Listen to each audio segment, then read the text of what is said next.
Ya, selamat kembali para penonton semua dan seterusnya kami bawakan kepada anda berkenaan dengan El Nino uji pertanian. Seperti mana yang kita tahu, cuaca panas ini pasti akan memberi kesan kepada aspek pertanian dan juga apakah antara perkara yang mungkin ataupun implikasi yang akan berlaku sekiranya kita tidak ada perancangan yang lebih awal. Jadi ini dia antara perkara yang akan kami bincangkan di studio Selamat Pagi Malaysia untuk hari ini. Ya, pastinya kita terus memperkenalkan tetamu yang bersama kita di studio pada pagi ini, iaitu Encik Johari Abdullah, Timbalan Ketua Pengarah Pertanian, Pembangunan Industri dan Pengembangan. Assalamualaikum, selamat pagi. Waalaikumsalam. Alhamdulillah. Topik ini sangat penting untuk kita bawakan kepada anda.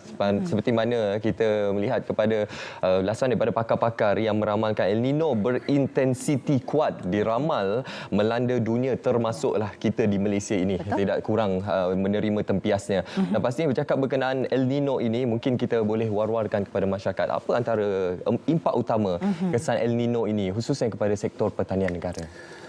Bismillahirrahmanirrahim. Assalamualaikum warahmatullahi taala wabarakatuh dan selamat pagi. Pertamanya saya nak ucapkan terima kasih kepada pihak RTM kerana menjemput saya pada pagi ini dalam slot Selamat Pagi Malaysia. Terima kasih Munawar dan juga Raja Sofi. Jadi secara ringkasnya mungkin kita perlu definisikan dahulu apa dimaksudkan El Nino, iaitu satu fenomena iklim semula jadi yang memberi kesan kepada peningkatan suhu semasa dan juga menyebabkan keadaan kering yang berlebihan berbanding dengan keadaan biasa. Sebagaimana yang kita sedia maklum bahawa dalam keadaan fenomena El Nino ini suhu boleh melampaui 37 darjah Celsius berbanding dengan suhu biasa iaitu sekitar 30 darjah Celsius. Jadi dari segi kesan awal yang kita tengok adalah dari segi sumber bakalan air. Sebagaimana kita faham bahawa apabila hujan berkurangan, ini menyebabkan paras sungai, empangan, kolam, telaga dan juga sumber air bawah tanah juga akan berkurangan. Dan tentunya ini akan sangat penting untuk sektor pertanian negara kerana tanaman ini bergantung kepada keperluan air. Dan dari sudut tanaman pula, keadaan iklim yang melampau dia akan mengganggu kepada ekosistem atau fisiologi tanaman dari segi proses fotosintesis khususnya respirasi sel dan juga penyerapan nutrien oleh akar. Apabila akar tak dapat menyerap nutrien dengan baik, tentunya ini akan memberi kesan tanaman itu terpantun dan sekaligus menurunkan hasil tanaman. Dan dalam masa yang sama juga petani atau pengusaha terpaksa menanggung kos lebih kerana mereka terpaksa membuat pembelian tambahan untuk sistem infra dan juga sistem pengairan.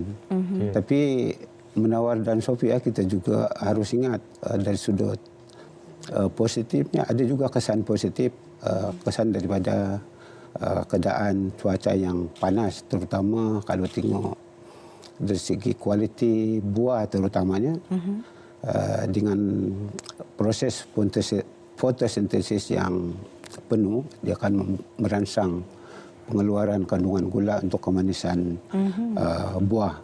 Dan di samping itu juga dari segi penyakit juga, terutama penyakit bawaan kulat dan bakteria, dia berkurangan semasa cuaca panas kerana kelembaban udara itu rendah. Dan tentunya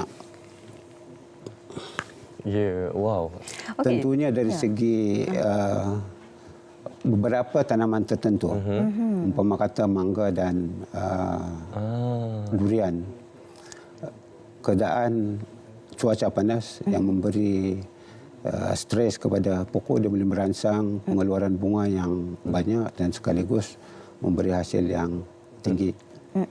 Jadi antara tanaman dan juga subsektor pertanian ini, apakah yang paling terkesan ketika El Nino ni, Tuan?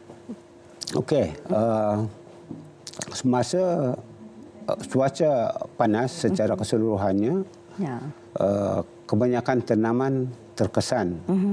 Cuma jika kita melihat dari segi jenis tanaman itu sendiri, dia ada tanaman jangka masa pendek, ada tanaman jangka masa panjang, dan tentunya tanaman-tanaman yang mudah terjejas kepada kesan kemarau ini adalah tanaman yang pengakarannya cetek berbanding dengan tanaman buah-buahan yang akar tunjang dan sebagainya yang boleh menyerap nutrien lebih jauh ke dalam tanah.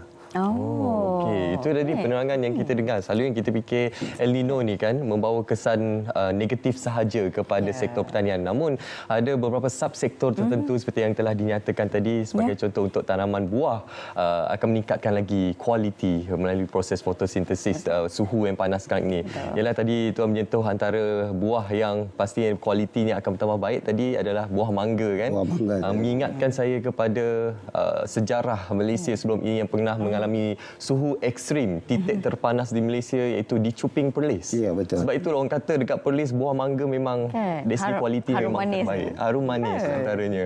Okey, bercakap berkenaan dengan industri ini, ada juga sektor-sektor tanaman lain yang terjejas akibat oleh fenomena El Nino ini.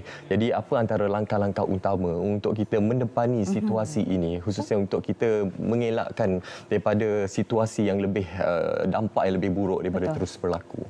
Okey, antara langkah memang kita sentiasa melihat trend fenomena El Nino ini berlaku. Kalau kita tengok dari segi kitaran fenomena berlaku, dia berlaku setiap 2 hingga 7 tahun. Dan tentunya kerjaan melalui Kementerian Jabatan Agensi telah melihat melalui pengalaman yang sudah dan beberapa langkah yang telah diambil. Tindakan yang pertama, Munawar dan Sophie, adalah kita membuat analisa tentang keadaan secara spesifik yang kawasan terjejas dengan yang selalu terkesan dengan kehadiran fenomena ini. Kita tengok pada masa sekarang ni, kita tengok di utara, di Perlis, Kedah contohnya. Dan apabila kita mengenal pasti kawasan-kawasan ini, tentunya beberapa langkah mitigasi yang perlu pihak Jabatan Agensi laksanakan. Antara lain ialah membuat penjadualan semula kepada tanaman. Sebagai contoh di kawasan Jelapang Padi, misalnya khususnya tanaman padi yang memang sinonim dengan keperluan air, dan kita perlu membuat penjadualan mengikut cuaca semasa lah. Dan yang seterusnya, kita juga perlu merancang dari segi penstrukturan semula penanaman mengikut kawasan setempat. Maknanya kalau di kawasan utara tadi, kita dah jangka bahawa keadaan cuaca akan berlaku sekian pada tarikh-tarikh tertentu, tentu kita merancang jenis tanaman yang bersesuaian. Dan di samping itu juga kerjaan di semua peringkat, di peringkat daerah, negeri dan juga ibu pejabat, melaksanakan, mewujudkan jawatan kuasa untuk memantau situasi ini. Dan sebagaimana saya sebutkan tadi, tindakan-tindakan dari segi awareness, kesedaran terhadap fenomena ini perlu diterangkan, dipancangkan kepada seluruh warga kerja, khususnya di peringkat lapangan, untuk mendepani situasi tersebut. Baik, dan selain daripada itu, adakah sebarang insentif yang akan diberikan secara khusus terutamanya bagi petani untuk membantu mendepani cuaca ataupun El Nino ketika ini? Ya, Tuan. ada insentif ni ada. Dan di bawah Jabatan Pertanian khususnya kita ada program, di bawah program pertanian bandar juga kebun komuniti. Dan semua program dan insentif ini boleh diperolehi di setiap daerah lah. Dan di samping itu juga pengusaha atau petani juga boleh mendapat khidmat nasihat daripada pegawai-pegawai di lapangan. Kita ada 87 daerah pertanian, Jabatan Pertanian di seluruh daerah yang boleh memberi perkhidmatan secara langsung kepada para petani dan pengusaha kita lah. Oh, okey. Jadi ialah seperti yang kita sedia maklum, fenomena El Nino ini merupakan satu fenomena yang kita boleh ramal dan ianya berlaku saban tahun. Jadi bagaimana kita melihat kepada faktor langkah jangka panjang daripada pihak kementerian sendiri ialah untuk kita terus menepani ini, bagaimana kita melihat secara inklusif perkara ini supaya ini bukan saja ialah kita sedia maklum bakal menghadirkan impak negatif, namun kita mengharapkan kitaran terbaliknya, iaitu menghasilkan satu kitaran yang lebih positif kepada pertanian negara kita. Ya, seperti mana yang saya sentuh tadi, bahawa fenomena El Nino ini dia berlaku bukan pada hari ini. Dia berlaku sekian lama dan tentunya pihak kerajaan melalui Jabatan NZ telah belajar. Dan itulah yang pentingnya ialah kebolehan kita melihat situasi itu dan membuat perancangan awal untuk mendapati situasi tersebut. Dan itu yang saya sebutkan tadi, dari segi pertamanya pengujudan jawatan kuasa di semua peringkat untuk bukan sahaja nak menilai, melihat, meneliti dan mengumpul maklumat-maklumat yang diperlukan sebagai persiapan langkah mitigasi, tetapi kesedaran kepada semua pihak juga perlu wujud merentasi rakyat jelata. Betul. Dari segi bagaimana kita menghadapi dan mengimbangi keperluan tindakan yang perlu diambil semasa keadaan yang tak menentu, terutama dalam keadaan El Nino tersebut. Jadi mungkin ada sedikitlah pesanan yang ingin disampaikan khususnya kepada petani untuk persediaan apa yang boleh dilakukan supaya perkara ini dapat seperti mana yang kita kongsikan tadi. Juga dalam masa yang sama, ini merupakan cabaran kita semua, bukan antara langkah-langkah yang perlu untuk kita ambil kira, dan dalam masa yang sama pasti akan juga memberi kesan positif kepada kita semua. Secara ringkas ya Tuan. Okey, secara umumnya bercakap tentang keterjaminan makanan ini adalah tanggungjawab semualah, merentasi semua pihak, sama ada di pihak kerajaan, pengusaha ataupun petani dan juga rakyat jelata. So dari sudut tanggungjawab atau peranan rakyat itu sendiri, kita mohon supaya semua rakyat kita bukan sekadar dapat memahami situasi apa yang berlaku, tetapi pada masa yang sama dia harus mengambil beberapa tindakan awal untuk mengimbangi situasi yang berlaku untuk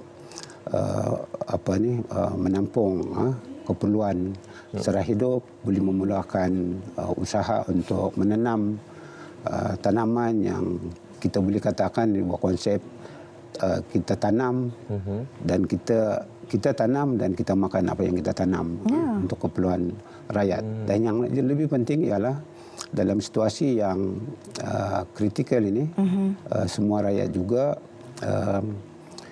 perlu melihat ini sebagai sesuatu yang penting dan tidak panik, tidak panik dalam situasi ini, dan mereka haruslah juga bertanggungjawab untuk tidak membuat pembelian secara berlebihan yang sekaligus mempengaruhi kepada peningkatan harga. Kerana apabila pembelian panik berlaku, dia akan mengganggu bekalan harga tersebut dan sekaligus melonjakkan harga makanan tersebut. Okey, itu sedikitlah penerangan yang kami bawakan kepada anda khususnya untuk petani-petani di luar sana. Bagaimana kita menepani situasi atau fenomena El Nino pada ketika ini. Betul. Justru apa yang telah disampaikan tadi adalah kita melihat bagaimana pendekatan masa hadapan yang strategik yang telah dilaksanakan. Pastinya kita membangunkan satu sistem amaran awal dan juga pengurusan risiko yang lebih optimum demi manfaat kita bersama. Baik, terima kasih kami ucapkan pada Tuan Johari Abdullah selaku Timbalan Ketua Pengarah Pertanian, Pembangunan Industri dan Pengembangan. Terima kasih banyak Tuan. Okey, terima kasih. Sophie dan